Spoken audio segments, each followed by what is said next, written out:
नसीबों में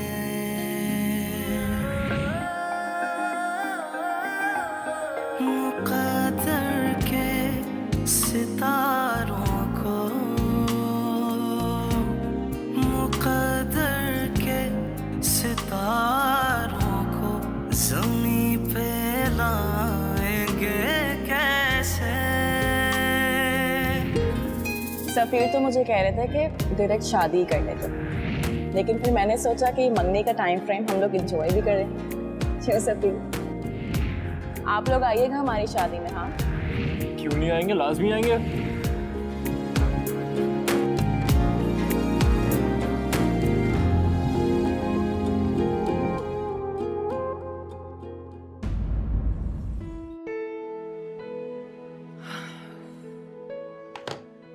पता नहीं क्या बात है उसमें हानिया में, क्या समझती है अपने आप को।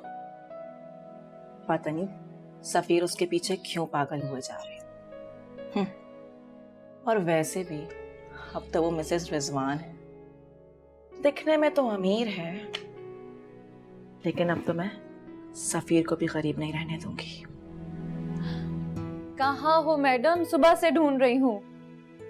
कुछ नहीं भाभी। तुमने मुझे बताया ही नहीं, सफीर के साथ तुम्हारा वीकेंड कैसा रहा?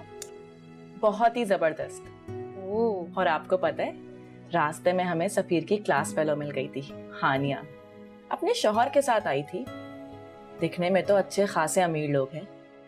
मैंने भी सफीर की बहुत तारीफें करी, उसकी इतनी शो बनाई और कहा ये जॉब तो सफीर सिर्फ टाइम पास के लिए कर रहे हैं, और अब जो उनको जॉब मिलेगी ना तो पूरी दुनिया देखेगी। उजाला मेरी जान, इन बातों से तुम सफीर की इज्जत नहीं रख रही हो। ये क्या बात हुई भाभी? उजाला, इज्जत सिर्फ रुपए पैसे में नहीं होती है, और ऐसी बातों से तुम ये नौकरी रुपए पैसे से इस रिश्ते को फौकियत दे रही हो। भाभी पता नहीं आप क्या बातें कर रही हैं, आजकल तो रुपए और पैसे की ही इज्जत है। लेकिन पैसे से, दौलत से ये रिश्ते नहीं बनते। रिश्ते बनाने से ज्यादा मुश्किल उन्हें निभाना है उजाला। ख्वाहिशों के तराजू पे इन्हें तोला नहीं जा सकता, वरना ये बुरा मान जाते हैं मेरी जान। जी मैं किचन से आती हूँ।